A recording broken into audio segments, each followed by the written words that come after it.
Oke, teman-teman ketemu lagi bersama Bedah Mengajar. Dalam video ini kita akan mengulik dan membedah lebih dalam kata yang sering kali kita dengar sebagai pendidik atau sebagai orang tua. Kata tersebut adalah kurikulum. Kita sering kali dengar. Bahkan kita juga mengeluhkan gitu ya karena perubahan-perubahan yang terjadi dalam kurikulum. Bahkan setiap ganti kepemimpinan dari Kementerian Pendidikan ini pasti ada sesuatu yang ditambahkan, pasti ada sesuatu yang dirubah.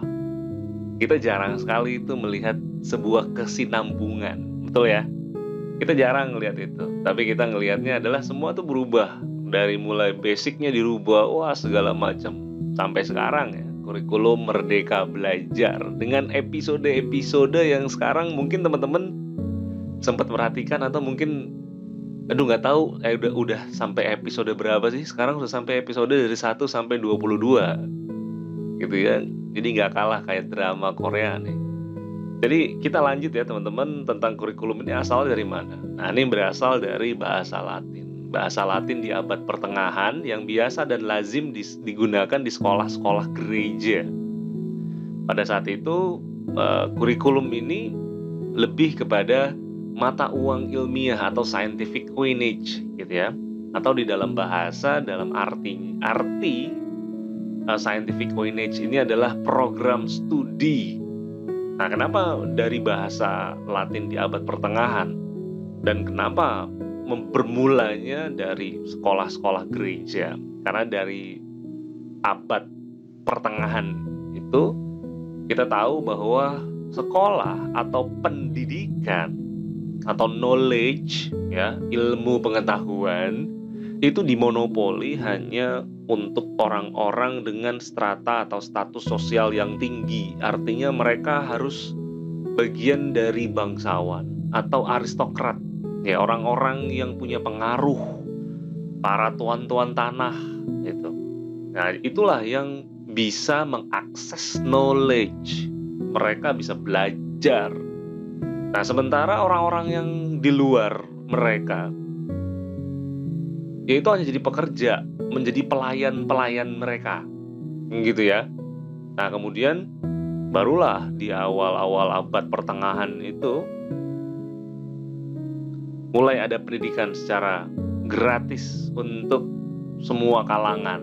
Ya, ini utamanya adalah untuk misi dari gereja tentunya. Nah, dari sinilah kita mulai mengenal yang namanya kurikulum. Nah, semua kurikulum yang nanti kita akan pelajari juga kata turunannya ini berasal ujungnya itu adalah bahasa Latin. Apa bahasa Latinnya? Curere, yang artinya untuk berlari atau jalur berlari. Nah, ketika kita tahu ya jalur berlari atau ini adalah sebuah trek untuk berlari, jadi akan masuk akal dan sangat akan masuk akal ketika siswa atau anak belajar di sekolah dan dia tertinggal, entah dengan alasan tertinggal karena kurangnya fokus, karena kurangnya kemampuan dari cara belajarnya, karena kurang kemampuan untuk bisa menyerap informasinya. Nah, mereka akan jauh ketinggalan tentunya dari teman-teman yang lain atau teman-teman sekelasnya yang mereka bisa beradaptasi dengan kondisi trek berlari mereka. Ya, karena mengakar kepada curere ini artinya berlari. Nah, kenapa penting kita menguasai keterampilan dan teknik berupa cara belajar? Ya, balik lagi, karena ketika kita sudah dalam trek berlari, bukan hanya kekuatan fisik kan, tapi juga ada teknik di sana. Nah, nanti kalau misalnya kita kaitkan lagi dengan olahraga, setiap atlet pasti punya coach, punya pelatih. Mengapa? Ini pertanyaan pentingnya ya, mengapa Setiap siswa tidak punya coach. Loh kan udah gurunya. Loh kan udah di sekolah ada guru, ada wali kelas. Ya wali kelas mengajarkan apa yang ada dalam kurikulum, tidak lebih lanjut lagi mengupas dan membedah bagaimana teknik dan caranya untuk berlari di dalam kurikulum tadi, untuk memahami dari pelajaran tadi. Disitulah pentingnya siswa memiliki pelatih dalam belajar. Itu ya teman-teman. Nah, akar dari kurere ini mengakar kepada kata-kata seperti koridor. Ya, koridor ini kan kayak jalur, tempat di mana kita lalu lalang. Terus juga ada kata kurir. Ini masih mengakar kepada kurere tadi, karena mereka akan mengantarkan sesuai dengan pesanan melalui jalur yang bisa ditempuh, gitu ya. Nah, ini yang terakhir, yang paling menarik. Kurere ini artinya juga atau mengakar juga dari turunannya nanti ada kata currency atau mata uang. Tadi di awal scientific coinage, gitu ya. Jadi mata uang atau pertukaran ilmiah. Nah, disinilah kita sadarin juga bahwa yang namanya pendidikan, yang namanya sekolah, siswa di sekolah, ini mereka sedang meningkatkan currency mereka, meningkatkan nilai tukar mereka. Nilai tukarnya tentu saja berupa keterampilan. Nilai tukarnya berupa kecakapan dari apa yang mereka pelajari.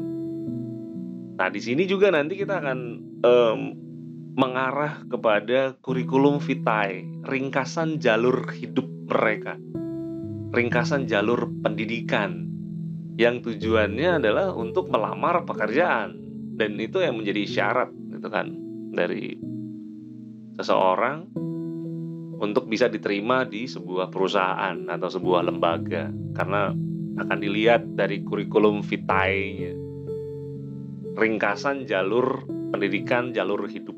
Nah, kira-kira siswa yang sekarang bersekolah atau anak dari teman-teman semua, apakah mereka sudah bisa menyamai kecepatan dan berlari dengan nyaman sampai ke finish, atau mereka masih terseok-seok di belakang, begitu kesusahan, begitu kecapean, mereka seolah-olah telah mengeluarkan banyak tenaga, tapi tidak membawa mereka selangkah di depan dari yang lain.